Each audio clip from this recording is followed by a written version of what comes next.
नमस्कार मित्रांनो. आत्तापर्यंत आपण इंटरव्ह्यूमध्ये जे काही प्रश्न आपल्याला विचारता येतात साधारणपणे त्या प्रश्नांचे 100 ते 110 प्रश्न आपण कव्हर करण्याचा प्रयत्न करतोय.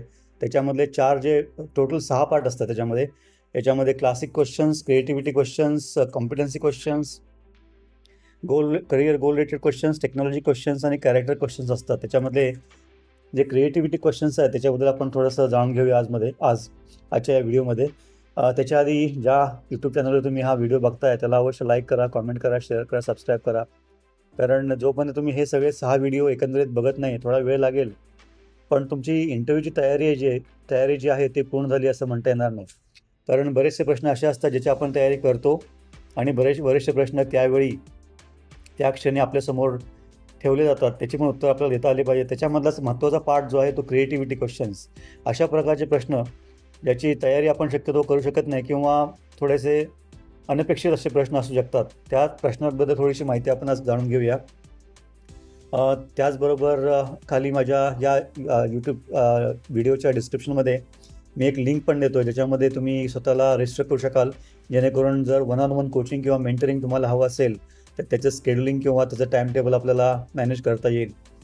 तर ती लिंक अवश्य पहा. जर तुम्हाला काही स्पेसिफिक प्रश्न असतील तर त्या लिंकमध्ये दिलेल्या माहितीनुसार तुम्ही पुढच्या स्टेप्स घेऊ शकता. तर कमिंग बॅक टू टॉपिक, हे जे क्रिएटिव्हिटी क्वेश्चन असतात म्हणजे अनपेक्षितरित्या तुमच्यासमोर मांडले जाणारे आणि ते जाणून बुजून मांडले जातात हे लक्षात घ्या, जेणेकरून तुम्हाला ऑफ द गार्ड किंवा ऑन द रॉंग फूट पकडता येईल.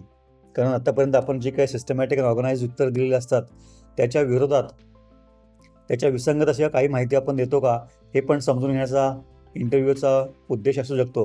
फ्रेशर्ससाठी यातले सगळे प्रश्न रिलेव्हंट नाही आहेत, पण तरी पण लक्षात जर माहिती असेल तर वेल अँड गुड. कारण कोणत्याही क्षणी जर तुम्हाला बाउन्सर किंवा गुगली टाकली किंवा अगदी दुसरा टाकला बॉल तरी पण तुम्हाला तो मॅनेज करता आला पाहिजे यासाठी.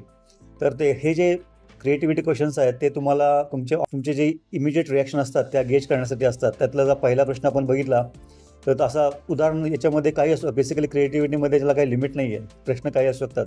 पहिला प्रश्न असा मला विचारला जाऊ शकतो की तुम्हाला जर एखादा प्राणी म्हणून जगता आलं किंवा जन्म घेता आला तर तुम्ही कोणते प्राणी व्हाल. आता याचं राईट और रॉंग, चुकीचं किंवा बरोबर उत्तर असू शकत नाही. कारण तुम्ही कोणताही प्राणी जरी निवडलात मनुष्य प्राण्यांसहित, तरी पण त्याचे प्रोज अँड कॉन्स असतात ते तुम्हाला एक्सप्लेन करावे लागतील. कारण समोरची व्यक्ती जी आहे मुलात इंटरव्ह्यू घेणारी ती किती पाण्यामध्ये स्वतः ॲज अ पर्सन, त्यावरून तुमची किती खोलामध्ये जाऊन चौकशी केली जाऊ शकते हे ठरू शकतं. याच्यामध्ये वेळेचं पण बंधन असतं, त्यामुळे जास्त डिटेलमध्ये जात नाहीत लोकं. पण त्यांचा ऑब्जेक्टिव्ह असा असतो की तुमची रिॲक्शन काय आहे, तुम्ही ऑन द फ्लाय विचार काय करता आणि तुमचे हे ऑन द फ्लाय विचार करण्याची तुमची थॉट ट्रेन जी आहे, विचार करण्याची विचारसरणी जी आहे ती ऑर्गनाइज आणि सिस्टमॅटिक आहे का, की तुम्ही गोंधळून जाता. एकदा तुम्ही म्हणताय मला साप व्हायचं आहे, एकदा म्हणताय कोल्हा व्हायचं आहे, एकदा म्हणताय माणूस व्हायचं आहे. आणि जर तुम्ही एक जर स्टँड घेतलं, तुम्हाला माणूस व्हायचं किंवा साप व्हायचं किंवा कोल्हा व्हायचं किंवा ड्रॅगन व्हायचं आहे, तर तो का, किंवा घोडा व्हायचा आहे तर तो का हे पण आपल्याला एक्सप्लेन करता आलं पाहिजे. किंवा बंबल बी व्हायचं आहे, हनी बी व्हायचं आहे, तर हे का हे आपल्याला लक्षात आलं पाहिजे. आणि याच्यामध्ये थोडंसं आपण जर थोडा स्मार्टनेस दाखवला तर त्या जॉबशी रिलेटेड त्या कंपनीमध्ये ज्या आपण आलेलो आहोत त्याची जी जॉबची रोल आहे तुम्ही जर सेल्समध्ये असाल, जॉबसाठी आला असाल तर तुम्ही हनी बी म्हणू शकता. कारण ते it is a teamwork basically, आणि बाकीचं लॉजिक तुम्ही देऊ शकता. अशा प्रकारच्या गोष्टी ज्या आहेत त्या आपल्याला ऑन द फ्लाय सांगता आल्या पाहिजे. तुम्ही लिडरशिप रोलसाठी असाल तर तुम्ही लायन किंवा टायगर म्हणू शकता. अशा प्रकारचं बेसिकली लॉजिक आपलं जे आहे ते रॅशनल असलं पाहिजे, रिलेव्हंट असलं पाहिजे आणि ते आपल्याला डिफेंड करता आलं पाहिजे. आणि जर त्याच्यामध्ये जर आपण ऑन द फ्लाय उत्तर दिल्यामुळे जर काही चूक आढळली तर ते आपल्याला ॲक्सेप्ट पण करता आली पाहिजे. ही अतिशय महत्त्वाची गोष्ट आहे. म्हणजे ॲज अ पर्सन मी कसा आहे हे सांगण्याचा प्रयत्न करतो या प्रश्नामधून. दुसरा प्रश्न असा, आणि सगळ्यात महत्त्वाचं याच्यामध्ये राईट और रॉंग नाही आहे. मी सुरुवातीला जे बोललो की मी जर चित्ता म्हणालो तर ते रॉंग असू शकत नाही किंवा राईट पण असू शकत नाही. त्यामुळे इट इज ऑल रिॲक्शन. आपण जी काय रिॲक्शन देतो त्याच्यावर आपल्याला जज केलं जाणार आहे. त्यानंतर पुढचा प्रश्न असा असू शकतो की तुमचा जर रिझ्युमे दिला आहे त्याच्यामध्ये एक खोटी माहिती आहे. खोटी माहिती असतेच. तुमच्या रिझ्युमेमध्ये खोटी माहिती काय आहे. आता हा पण एक ट्रिक क्वेश्चन आहे आणि आपल्याला उत्तर त्याचं बेसिकली ऑब्व्हियसली तुम्ही दडवू नकाच. दडवलं नसेल तर अगदी स्पष्टपणे आणि आत्मविश्वासाने वेळ न दवडता इमिजिएट रिॲक्शन अशी असू शकते की माझ्या रिझ्यूममध्ये मी कोणतीही चुकीची माहिती दिलेली नाही किंवा खोटी माहिती दिलेली नाही आहे. आता याच्यामध्ये जर तुम्ही दिलेली असेल समजा इन केस, तर तुम्हाला ती थॉट प्रोसेस विचार गोळा करायला आणि तुम्हाला रिॲक्ट करायला वेळ लागेल. हे जे मिली सेकंड्स आहेत त्याच्यामुळे जर समोरचा इंटरव्ह्यूअर जर अनुभवी असेल तर तुमचं वजन करून जातो, हे लक्षात घ्या. त्यामुळे ह्याचे शक्यतो रिझ्युममध्ये चुकीची माहिती देऊच नका. कारण मी मागे पण बोललो आहे, बॅकग्राऊंड व्हेरिफिकेशन वगैरे सध्या खूप स्टँडर्ड नॉर्म झाला इंडस्ट्रीमध्ये, आणि तुम्ही जॉईन केल्यानंतर पण तुमचं बॅकग्राऊंड व्हेरिफिकेशन होतं. त्यामुळे त्या बॅकग्राऊंड व्हेरिफिकेशनमध्ये तुमचं फॅमिली बॅकग्राऊंड, अकॅडमिक बॅकग्राऊंड, बाकी सगळे बॅकग्राऊंड चेक होतात. आणि जर त्यामध्ये तुम्ही दिलेली माहिती चुकीची ठरली तर तुम्हाला जॉब जरी मिळाला असेल, तुमचं ऑनबोर्डिंग झालेलं असेल, तरी पण तुम्हाला ऑन द स्पॉट काढून टाकण्यात येऊ शकतं, हे लक्षात घ्या. त्यामुळे या प्रश्नाचं उत्तर बेसिकली तुमच्या रिझ्यूममध्ये कोणती गोष्ट चुकीची आहे, खोटी आहे असं विचारलं तर नाही आहे, खोटी नाही आहे हे आपल्याला आत्मविश्वासाने इमिजिएट सांगता आलं पाहिजे. जर तुम्ही आत्मविश्वास नसेल तर तुम्ही थोडा विचार करतो, अरे मी याला काय सांगू, याची माझी चोरी पकडली गेली काय, हे जे विचार करण्याचे जे मिली सेकंड्स आहेत त्याच्यामध्ये समोरचा इंटरव्ह्यूअर तुमचं माप काढतो बरोबर, ही महत्त्वाची गोष्ट. त्यानंतर पुढचा प्रश्न असू शकतो, तुम्हाला कधी फायर करण्यात आलं आहे का, तुम्हाला कधी कंपनीमधून डच्चू देण्यात आलेला आहे का. अर्थात आपल्या रिझ्यूममध्ये जर आपण गॅप वगैरे असेल आणि आपण दडवलं असेल तर या गोष्टी परत याच्यामध्ये रिॲक्शन टाईम अतिशय महत्त्वाचा असतो. आणि आपण किती आत्मविश्वासाने या गोष्टी समोरच्याला लगेच सांगतोय, या प्रश्नाचं उत्तर देतो, हे अतिशय महत्त्वाचं असतं. जर आपण ऑलरेडी ॲक्च्युली तो आपल्याला कोणी फायर केलेला असेल तर आपला इमिजिएट रिस्पॉन्स या अनपेक्षित प्रश्नानंतर असा होतो की अरे याला कसं माहीत झालं, किंवा तुम्हाला या माणसाला कसं माहीत झालं, मी तर रिझ्यूममध्ये बरोबर व्यवस्थित मॅप केलेलं आहे. हे जे मिली सेकंड्स आहेत विचार करण्याचे, त्याच्यामध्ये आपण माती खातो असं म्हणता येईल. त्यामुळे तुम्ही जर फायर झाला असाल तर स्पष्टपणे मेन्शन करा. Mention in the sense career gap असेल तर मेन्शन करा. आणि फायर झाला असेल त्याचं कारण असेल तर दडवण्यासारखं नसेल तर नक्की त्याला डिप्लोमॅटिक पद्धतीने मांडता येऊ शकतं, हे लक्षात घ्या. त्यामुळे अशा गोष्टी एक तर दडवू नयेत, आणि दडवलं तर त्याच्यामध्ये मग एका खोट्याला खरं सिद्ध करण्यासाठी हजारो खोटे बोलावं लागतात. आणि खोटं बोलून जर लक्षात ठेवता आलं तर मग ते तुम्ही असामान्य व्यक्ती होता. त्यामुळे या गोष्टीमध्ये जाऊ नका शक्यतो. चुकीचे हे या प्रश्नाचं उत्तर जे आहे ते आत्मविश्वासाने देता आलं पाहिजे की नाही, मला कधीही कुठेही फायर केलेलं नाही आहे, आणि जर फायर केलं असेल तर तुम्हाला तेच पण स्पष्टपणे सांगता आलं पाहिजे. या ठिकाणी यावेळी असं झालं होतं ज्यामुळे मला फायर करण्यात आलं होतं. चुकीच्या माहितीवर आधारित जॉब मिळवणं हे जॉब नसण्यापेक्षा वाईट असतं, हे लक्षात घ्या. कारण याच्यामध्ये लिगल कॉम्प्लिकेशन्स पण होऊ शकतात. नंतर तुम्ही जर चुकीच्या माहितीवर आधारित जॉब मिळवला आणि त्याच्यामध्ये जर कंपनीचं जर इंटेलेक्च्युअल प्रॉपर्टी किंवा कॉन्फिडेन्शियल इन्फॉर्मेशन किंवा बिझनेस सिक्रेट्स जर बाहेर पडले, तुम्हाला माहिती झाले, आणि जर तुम्हाला ऑन द स्पॉट टर्मिनेट करण्याची वेळ आली तर या सगळ्या गोष्टी लिगल अँगलनी पण जाऊ शकतात. त्यामुळे तुमच्यावर केस पण होऊ शकते कॉन्फिडेन्शियलिटी किंवा या सगळ्या याच्यामध्ये. त्यामुळे अशा गोष्टींमध्ये न जाता शक्यतो जी काही सगळी माहिती आहे ती स्पष्टपणे सांगा. अगदी चुका झाल्या असतील तर त्या मान्य करा आणि त्या चुकांवर मात करण्याची आपली प्रवृत्ती दाखवून द्या. तुम्हाला 100% जॉब मिळेल. त्याच्यानंतर कंपनी पॉलिसीच्या अपोजिट जाऊन, कंपनी पॉलिसीच्या विरोधात जाऊन तुम्ही कधी काम केलेलं आहे का, हा एक असा प्रश्न विचारला जाऊ शकतो. आता हा पण ट्रिक क्वेश्चन आहे. कंपनीच्या पॉलिसीच्या विरोधात जाऊन काम करणं याचा अर्थ आपण on the negative side of the company आहोत, हे लक्षात घ्या. त्यामुळे आपल्याला हे मान्य करता येणार किंवा आपण केलंच नाही पाहिजे. बेसिकली कंपनीच्या पॉलिसीच्या अगेन्स्ट जाऊन हे करू शकत नाही. याच्यामध्ये काही लोक असं म्हणतील की काही जे इंडस्ट्रीमध्ये अशा गोष्टी घडतात ज्याच्यामध्ये एम्प्लॉई कामगाराला किंवा नोकरदाराला त्रास दिला जातो कंपनीकडून ऑर्गनाइज्ड वेमध्ये, आणि मग त्याच्यामध्ये सेक्शुअल हॅरेसमेंट असेल किंवा इंटिमिडेशन असेल किंवा ऑफिस पॉलिटिक्स असेल किंवा जाच असेल, छळ असेल, रॅगिंग असेल, बुलिंग असेल, तर या अशा गोष्टींमध्ये तुम्हाला कंपनी पॉलिसी आहे ती स्वतः सुरुवातीला फॉलो करायला लागेल.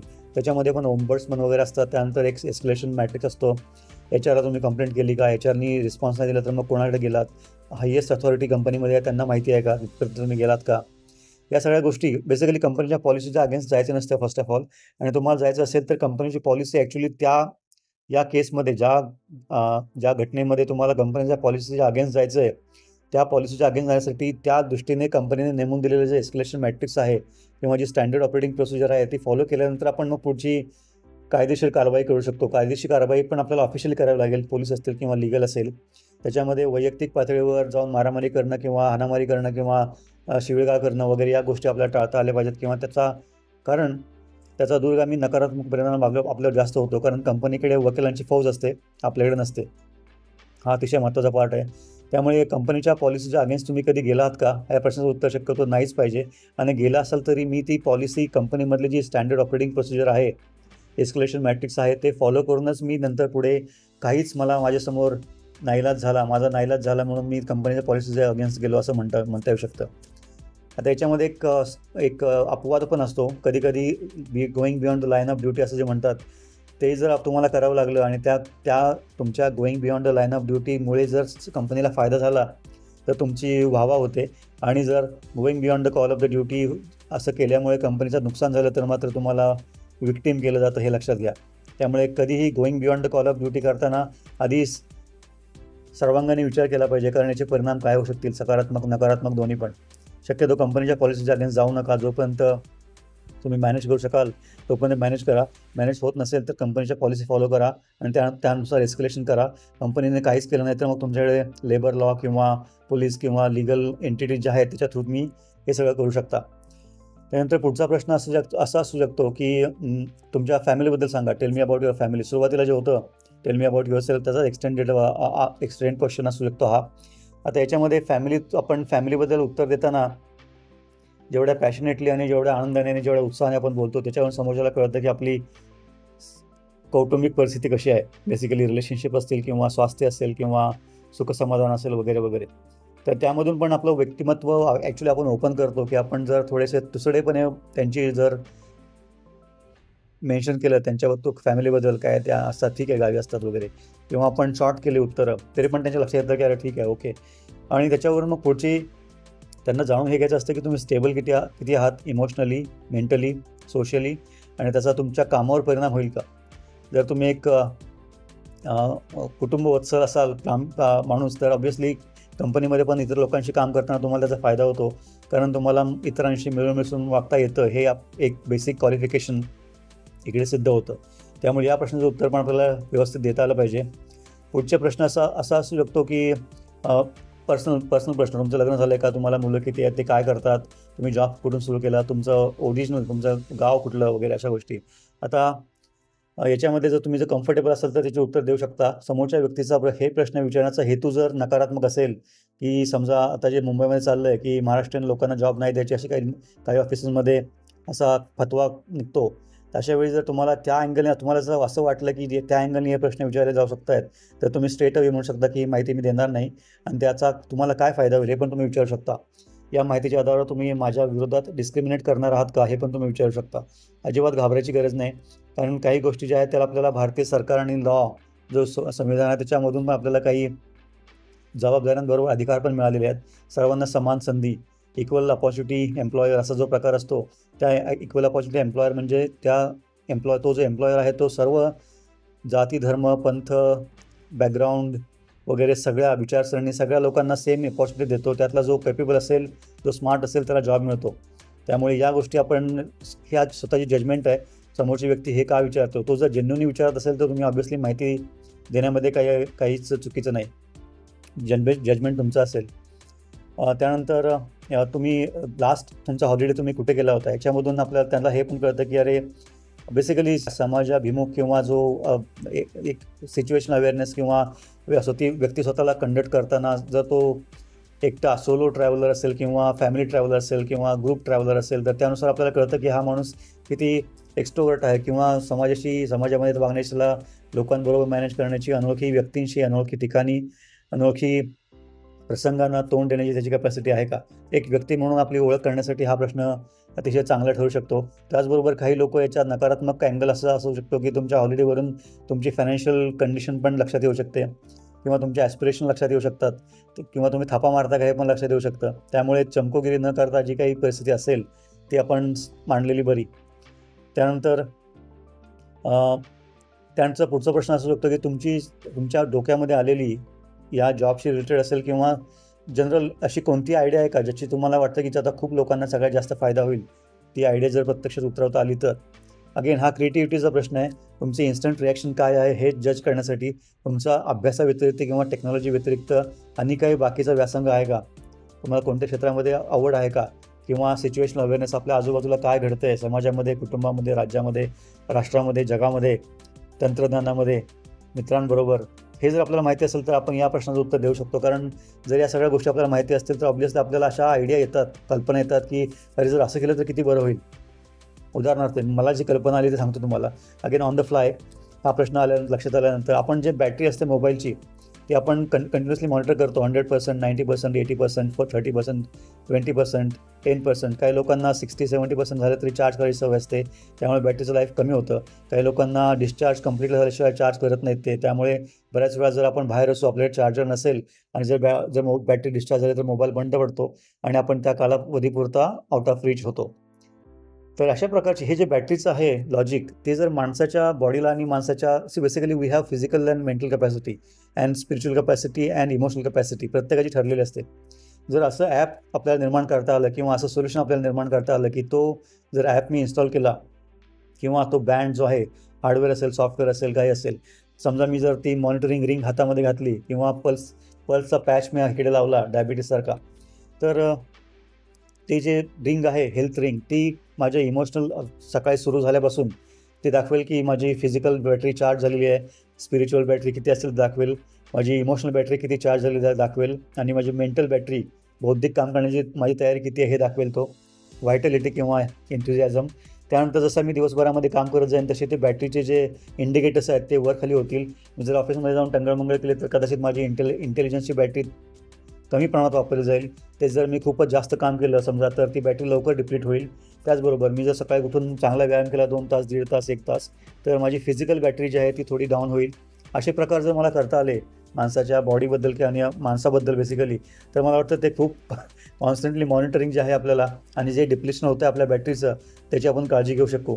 याचं प्रॅक्टिकल ॲप्लिकेशन असं आहे की मग बऱ्याच वेळा असं होतं की संध्याकाळी येताना फॉर एक्झाम्पल मी सेल्समध्ये असल्यामुळे जेव्हा मी कॉल्स करतो 2 किंवा 3 दिवसामध्ये, त्यावेळी संध्याकाळी येताना इमोशनली ड्रेन झालेला असतो, फिजिकली ड्रेन झालेला असतो. कारण ट्रॅव्हल जर 150-200 किलोमीटर होत असेल दिवसामध्ये रेग्युलरली, तर ऑब्व्हियसली त्याचा तणाव ताण येतोच बॉडीवर किंवा मेंदूवर किंवा इमोशन्सवर. त्यामुळे हे जे येताना घरी येताना बरीचशी मंडळी टँट्रम, रोड रेज जो प्रकार आहे, ते कुठल्यातरी एका ठिकाणचं प्रेशर किंवा फ्रस्ट्रेशन मी दुसऱ्या कोणाला तरी काढतोय, हा जो प्रकार आहे, विशेषतः संध्याकाळी येताना जर लोकांना हे कळलं, मी समजा ड्राईव्ह करतोय, दिवसभरामध्ये माझे 2 कॉल झाले आणि 200 किलोमीटर ट्रॅव्हल झाला आहे, खूप डोक्याचे मराठीमध्ये भजी झालेत आणि तरी येताना ट्रॅफिक लागलं समजा मला हडप शोरूम आतमध्ये येताना, तर त्यावेळी माझी जी मनाची अवस्था होईल तेच जर मला माझ्या ॲपवर आधीच कळलं की आपली मेंटल आणि फिजिकल स्टॅमिना आपला संपत आला आहे, तर मी त्याची काळजी घेऊ शकेन का प्रोॲक्टिव्हली?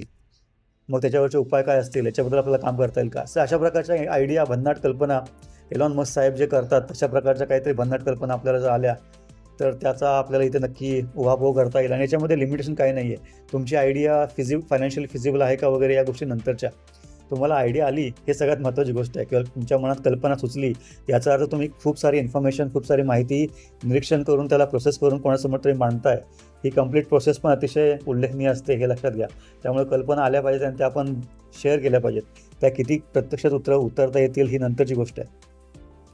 ह्या सगळे माझे वैयक्तिक मतं आहेत. ऑब्व्हियसली माझी अशी अपेक्षा आहे की हे प्रश्न जरी तुम्हाला आणि आम्हाला कॉमन असले तरी आपली उत्तरं वेगळी असली पाहिजेत. कारण आपली उत्तरं वेगळी नसतील तर आपण कोणतरी तुम्ही किंवा मी कॉपी करतो असा अर्थ होतो. आणि माझं बॅकग्राऊंड आणि तुमचं बॅकग्राऊंड ऑब्व्हियसली वेगळं असू शकतं. इंटेलेक्च्युअल, राजकीय, सामाजिक, शारीरिक, आर्थिक, सांसारिक, कौटुंबिक, सामाजिक सगळ्या प्रकारचे बॅकग्राऊंड आपले शैक्षणिक वेगळं असू शकतं. त्यामुळे आपली उत्तरं वेगळीच असली पाहिजेत. आणि हे सगळं बॅकग्राऊंड सेम असलं, अगदी मी आणि माझा भाऊ पण, तरी पण विचारामध्ये मतभिन्नता असू शकते, असलीच पाहिजे मी तर म्हणतो पॉझिटिव्हली. त्यामुळे अशा गोष्टी, याची उत्तरं तुम्ही स्वतः निर्माण करावी, त्यासाठी आपण ही सगळी चर्चा करतोय. हा अतिशय महत्त्वाचा मुद्दा आहे. मी तुम्हाला उत्तर देण्याचा प्रयत्न करत नाही आहे. मी तुम्हाला प्रश्न सांगतो जेणेकरून आपल्याला अनेक प्रश्न याच्यातून निर्माण होतील आणि त्या प्रश्नाची उत्तर आपण स्वतः शोधू. हा मूळ हेतू आहे. पुढचा प्रश्न तुम्हाला असा विचारला जाऊ शकतो की तुमच्याबद्दल जर मी तुमच्या मित्रांना किंवा तुमच्या एक्स एम्प्लॉई की एक्स बॉसला विचारलं तर तुम्हाला कम्फर्टेबल वाटेल का? आता याची पण रिॲक्शन जी आहे ती, आपण जर काहीतरी दडवलं असेल किंवा आपण एक आधीच्या कंपनीबद्दल आपला एक्झिट स्मूथ नसेल, तर मग आपल्याला मनातमध्ये अचानक लगेच अशी भावना येते की अरे याला जर फोन केला तर हा सगळी चुकीची माहिती सांगेल किंवा खरी माहिती सांगेल आणि आपलं प्रकरण व्यवस्थित तडीच जाणार नाही. त्यामुळे अशा गोष्टी, हे जे रिॲक्शन आहे, मेंटल रिॲक्शन टाईम आणि तुमचा रिस्पॉन्स आणि तुमची बॉडी लँग्वेज, तुम्ही डिफेन्सिव्ह होत आहे का की तुम्ही कॉन्फिडेंटली उत्तर देताय, याच्यावरून सगळ्या गोष्टी समोरच्याला कळतात, हे लक्षात घ्या. त्यामुळे या प्रश्नांची उत्तर आपल्याला हे प्रश्न जरी अनपेक्षित असले तरी पण उत्तर आपल्याला ऑन द स्पॉट आणि कॉन्फिडेंटली देता आली पाहिजेत, हे लक्षात घ्या. त्यानंतर पुढचा प्रश्न असा असू शकतो की यूट्यूबचा फॉर एक्झाम्पल, यूट्यूब तुम्ही जर वापरत असाल तर यूट्यूबवर तुम्हाला काय वाटतं, कोणती गोष्ट सगळ्यात जास्त शोधली जाते किंवा सर्च केली जाते किंवा कोणता कीवर्ड हा सगळ्यात जास्त सर्च केला जातो. आता याचा प्रश्नाचा आणि आपल्या करिअर, आपल्या जॉबचा, प्रोफाईलचा, कंपनीचा काही संबंध नसतो, हे लक्षात घ्या. हे आपले रिॲक्शन जज करण्यासाठी विचारलेले प्रश्न आहेत. त्यामुळे आपण यूट्यूब वापरत असू तर आपण ज्या गोष्टी दडवायच्या असतात त्याच आपल्याला सर्वात आधी लक्षात येतात, किंवा ज्या गोष्टी बोलू नये अशा असतात त्याच गोष्टी लक्षात येतात. त्यामुळे जर कोणी मला विचारलं तर मी सगळ्यात जास्त सर्च केलेली यूट्यूबवरची कोणते कीवर्ड असेल तर मी म्हणेल युक्रेन, रशिया युक्रेन, किंवा मी म्हणेल इलॉन मस्क. आणि जर माझ्या मनामध्ये ॲक्च्युअली दुसऱ्या विषय असतील तर ऑब्व्हियसली ते जे विषय आहेत, ते जे कीवर्ड्स आहेत ते ऑब्व्हियसली लगेच आपल्या डोळ्यासमोर, तोंडावर येतात आणि आपण ते उत्तर देऊ शकतो. पण हा जो विचार करण्याची, हा जो रिस्पॉन्स डिले इन रिस्पॉन्स, त्याच्यावरून समोरच्याला कळतं की अरे हा मॅनिप्युलेट करतो उत्तर. आपण जर इन्स्टंट रिॲक्शन दिलं तर त्याचा अर्थ असा असतो की मनामध्ये जे पहिलं आलं विच इज ट्रू हे तुम्ही सांगितलं आहे, त्यानंतर पहिली आलेली गोष्ट आपण दडवण्यासाठी दुसरी तिसरी सर्च करतो आहे. आपण कंट्रोल F प्रेस केला आहे आणि आपण सर्च करतो आणि आता मी याला काय उत्तर देऊ जेणेकरून आपण अडचणीत येणार नाही, अशा प्रकारचे तो जो मिलीसेकंडचा पार्ट आहे, डिले आहे रिस्पॉन्समधला, त्याच्यावरून आपलं वजन केलं जातं, हे लक्षात घ्या. माझं असं म्हणणं असेल की यूट्यूब बेसिकली असा जर प्रश्न तुम्हाला विचारला तर यूट्यूब आता असं म्हणणं चुकीचं आहे की तुम्हाला इन्स्टंटली इमिजिएटली असे रिॲक्शन देता येईल.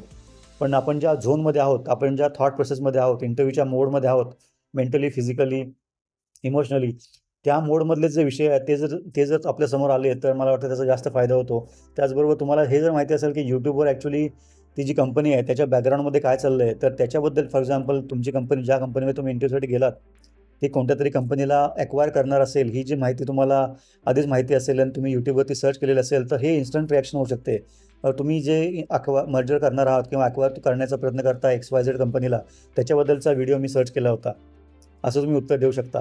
हे उत्तर बरोबर असलं पाहिजे असं नाही आहे, पण तुमची रिॲक्शन आणि तुमची थॉट प्रोसेस एक्सपोज होते आणि ती करण्यासाठीच हे प्रश्न विचारले जातात, हे लक्षात घ्या. त्यानंतर पुढचा प्रश्न असा असू शकतो की तुमची कोणती पुस्तकं किंवा न्यूजपेपर तुम्हाला वाचायला आवडतात. आता माझं वैयक्तिक जर उदाहरण द्यायचं झालं तर मी बेसिकली न्यूजपेपर हार्ड कॉपीज वाचायला वेळ मिळत नाही. त्यामुळे सकाळी Loksatta, Lokmat, RT, Russian RT.com, BBC आणि CNN अशा 5 वेबसाईट, आणि गरज पडली एखादी खूपच मोठी गोष्ट झाली असेल तर अल जझीरा, असे 5 आणि हिंदुस्तान टाइम्स असे वेबसाईट्स आहेत. मी अनुक्रमे किंवा वेळ मिळेल तसा मी स्क्रॉल करतो, मी वाचत बसत नाही, स्क्रॉल करतो आणि त्याच्यामधला जर एखादा विषय असेल तर त्या विषयावरची वेगवेगळ्या वेबसाईटवर आलेली माहिती आपल्याला वाचता येते. फॉर एक्झाम्पल युक्रेनवरचा हल्ला किंवा ट्रम्प साहेबांचं आणि झेलेन्स्की साहेबांचं जे व्हाईट हाऊसमध्ये शाब्दिक मारामारी झाली होती JD व्हान्स यांच्याबरोबर, त्याची माहिती मला हवी असेल तर मी लोकमतपासून सुरुवात करेल, लोकसत्ता वाचेल, हिंदुस्तान वाचेल, नंतर मी RT.com वर जाईल, त्याच्यामधून मला रशियन पर्स्पेक्टिव्ह मिळेल. त्यानंतर मी BBC.com वर जाईन, त्यामध्ये मला ब्रिटिश पर्स्पेक्टिव्ह मिळेल. त्यानंतर मी aljazeera.com वर जाईन, त्याला मला मिडल ईस्टचा, अरब लोकांचा पर्स्पेक्टिव्ह मिळेल. आणि नंतर मी CNN वर जाईल. आता CNN हा जरी अमेरिकन असला तरी तो अँटी ट्रम्प टिपिकली असतो. मग मी फॉक्स न्यूजवर जाईन. हे जे प्रकार आहेत, हा जो फ्लो आहे, त्याचं उत्तर तुम्ही जर ॲक्च्युली असं करत असाल तर तुम्हाला लगेच सांगता येईल. तुम्ही जर करत नसाल तर ऑब्व्हियसली तुम्हाला कंट्रोल F मारून उत्तर शोधावं लागेल. आणि हा जो कंट्रोल Fचा वेळ आहे, डिले इन रिस्पॉन्स, मिलीसेकंड्स, ती समोरची व्यक्ती लगेच समजते. त्यामुळे जे असेल ते स्पष्टपणे सांगा. वाचत नसाल तर स्पष्टपणे सांगा, वाचत असाल तर स्पष्टपणे सांगा. पुढचा प्रश्न असा असू शकतो की तुम्ही या जॉबसाठी ओव्हर क्वालिफाईड आहात असं तुम्हाला वाटत नाही का? आता या प्रश्नाचं उत्तर तुम्ही जर हो दिलं तरी प्रॉब्लेम, नाही दिलं तरी प्रॉब्लेम. नाही दिलं तर बरं होतं, कारण क्वालिफिकेशन जो ओव्हर क्वालिफिकेशन असेल तर ते पण आपल्याला डिफेंड करता आलं पाहिजे. फॉर एक्झाम्पल ओव्हर क्वालिफाईड आहात का, याचा अर्थ असा होऊ शकतो की तुम्हाला जर हा जॉब दिला आणि तुमचा अनुभव, एकंदरीत अकॅडमिक क्वालिफिकेशन किंवा तुमच्या ॲस्पिरेशन्स, ॲम्बिशन्स आणि करिअर गोल्स पाहिले तर हा जॉब तुमच्या मनासाठी किती कालावधीपर्यंत तुम्हाला तो चॅलेंजिंग वाटेल, असा हा प्रश्न आहे. म्हणजे तुम्ही किती लवकर आमचा जॉब सोडून जाल, असा प्रश्न विचारतात ते दुसऱ्या अँगलने. म्हणजे ओव्हर क्वालिफाईड असेल, आपण जर म्हणालो की ओव्हर क्वालिफाईड आहे पण डिफेंड करताना तुम्हाला तो आला पाहिजे. आणि ओव्हर क्वालिफाईड नसाल तर तुम्हाला ग्रेशियसली सांगावं लागेल की मला असं वाटत नाही की मी ओव्हर क्वालिफाईड आहे. या पदासाठी किंवा या कंपनीमधल्या या रोलसाठी जे काही पात्रता निकष आहेत ते सगळे मी मॅनेज करतो, ते सगळे मी मीट करतो, सगळ्यांना मी पात्र आहे असं मला वाटतं. आणि ज्या ॲडिशनल स्किल्स किंवा सर्टिफिकेशन्स किंवा माहिती मला आहे किंवा एक्सपिरियन्स जो आहे त्याचा मला एकंदरीत कसा वापर करता येईल असा माझा अप्रोच राहील. त्यामुळे ओव्हर क्वालिफाईड एखाद्या सेक्शनमध्ये जर मी ओव्हर क्वालिफाईड असलो तरी पण त्याचा नकारात्मक परिणाम माझ्या या जॉबवर किंवा माझ्या परफॉर्मन्सवर होणार नाही याची मी अवश्य काळजी घेईन.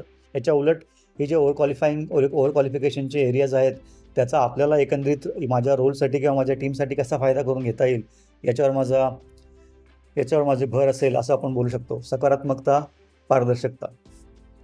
याच्यानंतर पुढचा प्रश्न असा असू शकतो, again the universal sell me this pen किंवा सेल मी दिस स्टेपलर किंवा sell me this book. By the way, हे जे पुस्तक आहे ते मी स्वतः लिहिलेलं आहे. ऑफिस पॉलिटिक्स, वर्कप्लेस पॉलिटिक्स नाव आहे. आणि हे जे मासे आहेत तिकडे ते सगळे आपण आहोत. याच्यामध्ये हे जे आहेत ते किलर ऑर्का म्हणतात, त्यानंतर शार्क्स आहेत, आणि त्यानंतर चांगले मासे, वाईट मासे, कुरूप मासे, कामगार मासे, लीडर मासे, बॉस मासे, असे सगळे प्रकार आहेत. त्यामुळे सांगायचा मुद्दा याचं जे आहे उत्तर देताना sell me this pen or stapler और वॉट एव्हर, नोटबुक और बुक असं जर असेल तर त्या कॉम्पोनंटची, for example sell me this pen म्हटल्यानंतर या पेनचे फीचर सांगून मी फायदा नाही. हा पेन तुम्हाला कसा फायदेशीर ठरेल, तुमची कोणती नीड, कोणती गरज हा भागू शकेल, आणि ती गरज आत्ताच भागवणं किती गरजेचं आहे हे जर आपल्याला सांगता आलं तर आपण तो पेन ऑटोमॅटिकली विकतो. त्यासाठी तुम्हाला या पेनचे फीचर्स सांगायची गरज नाही. अपवाद स्टार्स कंडिशन्स आपला ऑब्वियसली, पण जनरली स्पीकिंग कोणतीही वस्तू आपण जेव्हा विकायचा प्रयत्न करतो तेव्हा त्या वस्तू न विकता त्या माणसाची जी नीड, जी गरज आपण भागवतोय त्याच्यावर ती विकता आली पाहिजे आपल्याला. म्हणजे ती वस्तू माणसाला मिळाल्यानंतर त्याला काय फायदा होईल, त्याचा कोणतं काम व्यवस्थित लवकर होईल, हे जर आपल्याला प्रूव्ह करता आलं तर आपण तो सेल कम्प्लिटली सक्सेसफुल करू शकतो. त्यामुळे या प्रश्नाचं सेल मी दिस पेन हे मूवीमध्ये वगैरे बऱ्याच वेळा झालेलं आहे, त्यामुळे तुम्हाला याच्याबद्दलची माहिती असू शकेलच. त्यानंतर तुम्ही आता पुढचा प्रश्न असा असू शकतो की हा जो तुझा रिझ्युमे किंवा CV आहे त्याला तू किती रेटिंग देतो, 10पैकी किती रेटिंग देतो. आता हा पण ट्रिक क्वेश्चन आहे. आपण जास्त खाली पण येऊ शकत नाही आणि वर पण येऊ शकत नाही. ऑब्व्हियसली आपल्याला स्कोप ऑफ इम्प्रूव्हमेंट दाखवायचा, त्याचबरोबर कॉन्फिडन्स पण दाखवायचा. मग 8 सांगितलेलं बरं, 9 सांगितलेलं बरं. लगेच पुढचा प्रश्न येतो 9 का, 8 का नाही, किंवा 9 का, 10 का नाही, किंवा तू एक मार्क कशासाठी कट केलास. आता हे जे आहे ते थोडंसं डिप्लोमॅटिक आणि आपली स्वतःची ऑन द फ्लाय विचार करण्याची वृत्ती असते, त्यानुसारच आपण याचा रिस्पॉन्स देऊ शकतो. अशा प्रश्नांची तयारी आपण करत नाही शक्यतो. त्यामुळे मी जर 8 दिले, 8.5 दिले, 9 दिले तर वरचा का याच्यामध्ये जर आपल्याला एरिया ऑफ इम्प्रूव्हमेंट आपल्याला सांगावं लागतील. असं सांगता येईल, फॉर एक्झाम्पल मी जर सांगितलं की 8 किंवा 9 देईन आणि मला समोरून प्रश्न आला की 9 का, एक तुम्ही कट का केलात, किंवा 2 मार्क्स 10पैकी कट का केलं, तर आपल्याला सांगता येईल की या इंटरव्ह्यूच्या प्रोसेसमध्ये मला काही गोष्टी अशा जाणवल्या की ज्या मी माझ्या रिझ्यूममध्ये मेन्शन केल्या पाहिजेत किंवा त्या कव्हर केल्या पाहिजेत, म्हणून मी ते 2 मार्क्स कमी दिले, किंवा म्हणून मी तो 1 मार्क कमी दिला. म्हणजे आपण त्या समोरच्या इंटरव्ह्यूअरला पण क्रेडिट देतोय, त्याचबरोबर आपण हे पण मान्य करतोय की हा जो रिझ्यूमे आहे त्याच्यामध्ये इम्प्रूव्हमेंटचा स्कोप आहे. त्याचबरोबर आपण ओपन पण आहोत. समोरच्या व्यक्ती जर आपल्याला काही उणिवा किंवा काही चुका दाखवत असेल तर ती मान्य करण्याची आणि त्याच्यावर काम करण्याची आपली प्रवृत्ती आहे हे पण आपण दाखवून देतो. असे बरेचसे प्रकार. त्यामुळे एक चंट माणूस जो म्हणतो आपण, स्मार्ट, तो जो आहे स्ट्रीट स्मार्ट माणूस, ते आपण आहोत हे दाखवायचा हा सगळा खटाटोप आहे.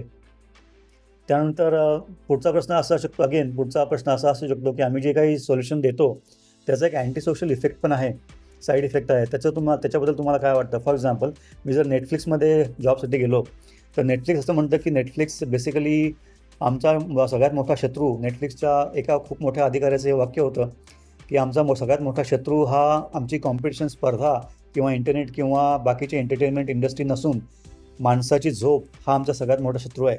कारण माणूस जेवढा कमी झोपेल तेवढा नेटफ्लिक्स जास्त बघेल. आता हा जो अँटी सोशल वाटतो किंवा आहे असा हा थॉट प्रोसेस आहे, त्याला आपण डिफेंड कसं करायचं. डिफेंड करू शकत नाही, पण आपण त्याच्यामध्ये आपली रिॲक्शन, आपण हे सगळ्यात महत्त्वाचं आपल्याला हे अँटी सोशल आपल्या प्रॉडक्ट किंवा आपल्या सर्व्हिसेसबद्दल किंवा आपल्या कंपनीबद्दल अँटी सोशल काय आहे हे लक्षात असलं तरच आपण पुढची उत्तर देऊ शकतो. आणि अँटी सोशल असेल तर कंपनीसमोरची विचार करत नाही असं नाही. आपण असं अश्यूम करू शकत नाही की नेटफ्लिक्सला अँटी सोशल एलिमेंटचा अजिबातच काळजी नाही आहे, असं नाही आहे. त्याच्यावर ते काम करत असेल ऑब्व्हियसली, सकारात्मकता. पण त्याचबरोबर अँटी सोशल आपल्या जर माहिती नसेल तर आपल्याला विचारता आलं पाहिजे की आय एम सॉरी बट मला हे ज्या कंपनीबद्दल किंवा या रोलबद्दल अँटी सोशल असं काही वाटलं नाही आहे. जर वाटलं नसेल तर तुम्ही मला याच्याबद्दलची माहिती देऊ शकता का. आता समोरच्या व्यक्तीने माहिती शेअर केल्यानंतर तुम्ही तुमची रिॲक्शन देऊ शकता.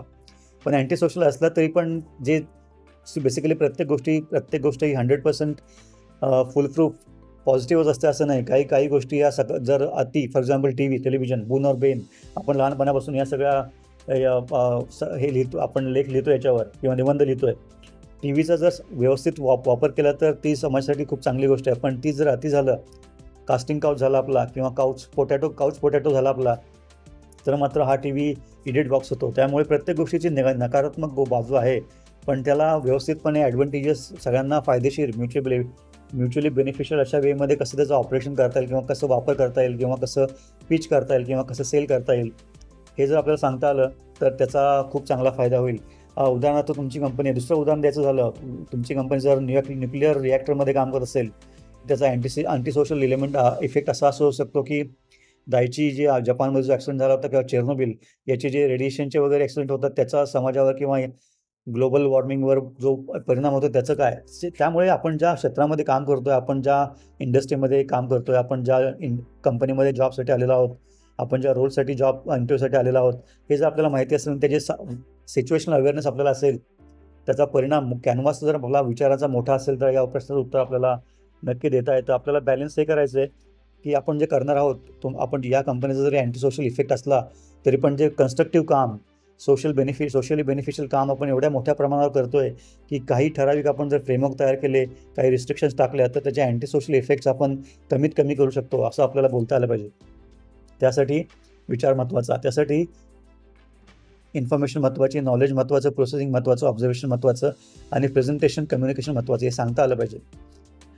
त्यानंतर पुढचा प्रश्न असा असू शकतो की आता पुढचा प्रश्न असा असू शकतो की आयफेल टॉवरवर जर तुम्हाला किती कॉईन्स लागतील तुम्हाला आयफेल टॉवरच्या वर जाण्यासाठी, कॉईन्स, ₹1 कॉईन समजा उदाहरण दिलं, तर आता या प्रश्नाचा अर्थ काहीच नाही आहे किंवा याचं प्रॅक्टिकल ॲप्लिकेशन पण काय नाही आहे.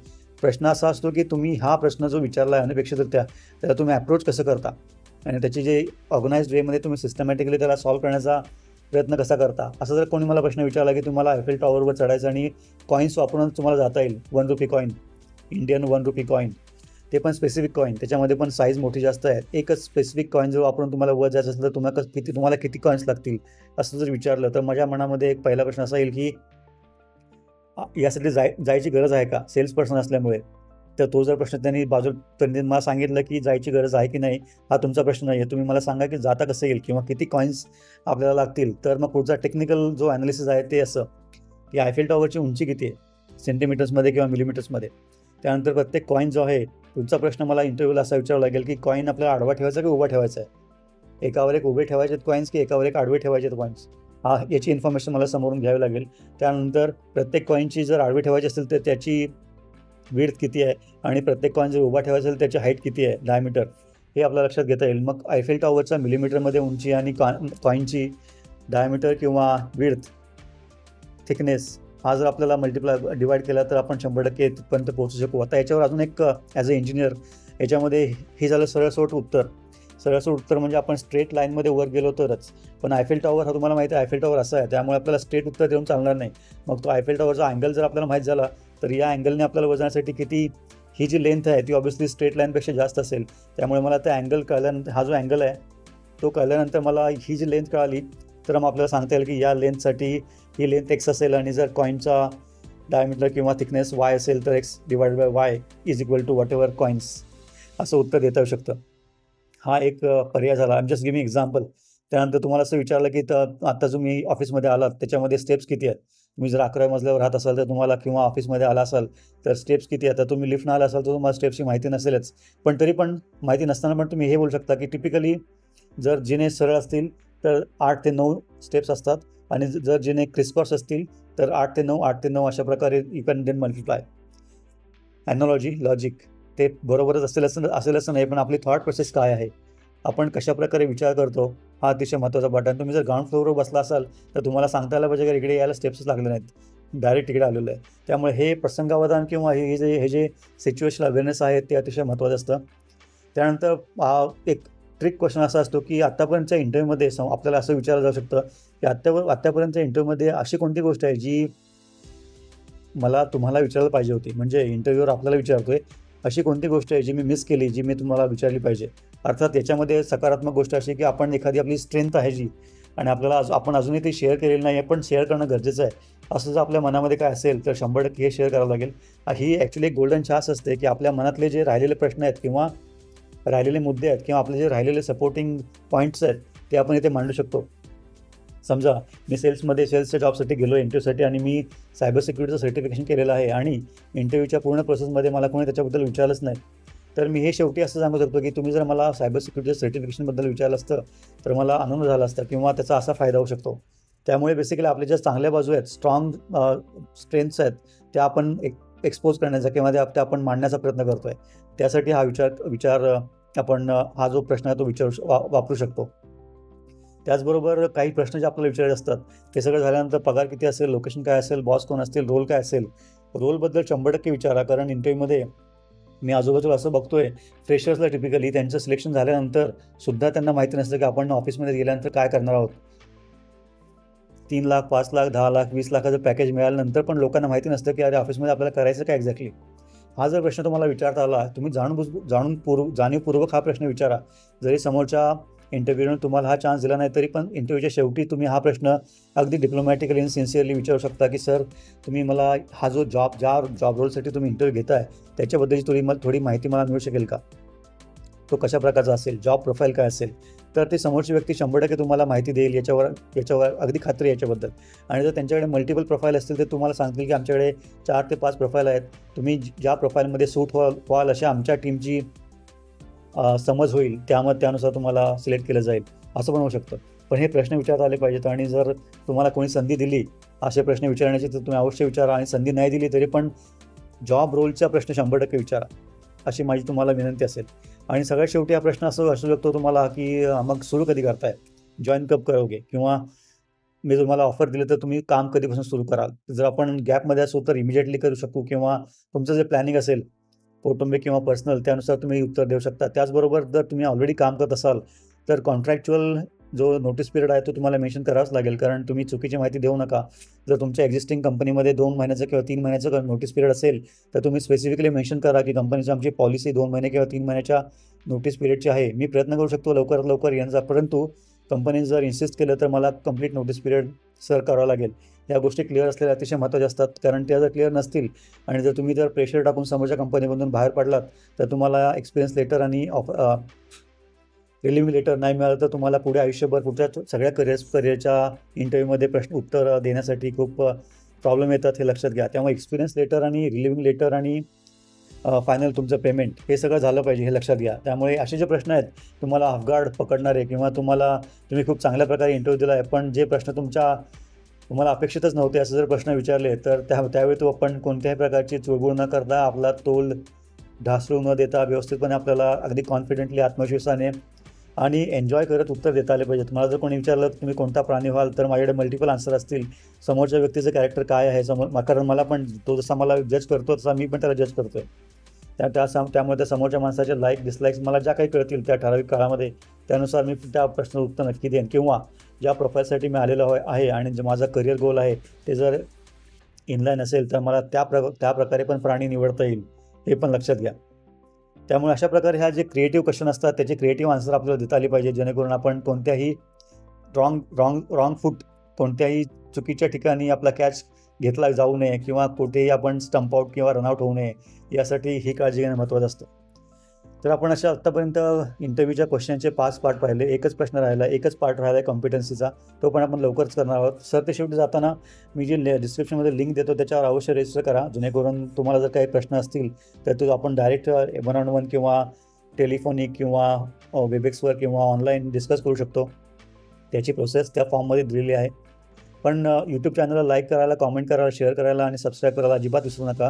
सबस्क्राईब करण्यासाठी एक स्पेसिफिक रिक्वेस्ट अशी असेल की यूट्यूब असं म्हणतं आहे की माझे जवळजवळ 90 ते 95 मंडळी व्ह्युअर्स हे सबस्क्रायबर नाही आहेत.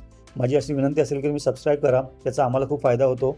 मॉनिटरीबद्दलच बोलत नाही, पण बाकीचा पण फायदा असा होतो की जास्तीत जास्त मुलांपर्यंत ही माहिती आपण लवकरात लवकर पोहोचू शकतो, जेणेकरून येणारे जो काळ आहे जॉबच्या दृष्टीनं जो डिफिकल्ट होणार आहे. तुम्हाला माहिती आहे युरोपमध्ये काय चाललं आहे, अमेरिकेमध्ये काय चाललं आहे, ट्रम्प साहेब काय बोलत आहेत, जपान काय बोलतं आहे, जिनपिंग आणि रशियामध्ये काय चाललं आहे. त्यामुळे येणारं जे वादळ आहे, विंटर इज कमिंग, येणारं जे हिवाळा आहे जॉबचा, त्यासाठी तयार होण्यासाठी आपल्या सर्वांनी तयारी करणं अतिशय गरजेचं आहे. त्यामुळे ही जी माहिती आपण जास्तीत जास्त मुलांपर्यंत लवकरात लवकर पोहोचू आणि त्याचा फायदा इंटरव्ह्यूच्या स्पर्धेमध्ये तुम्हाला जसा होईल तसा सर्वांनाच फायदा होईल, याची आम्हाला 100% अपेक्षा आहे आणि खात्री पण आहे.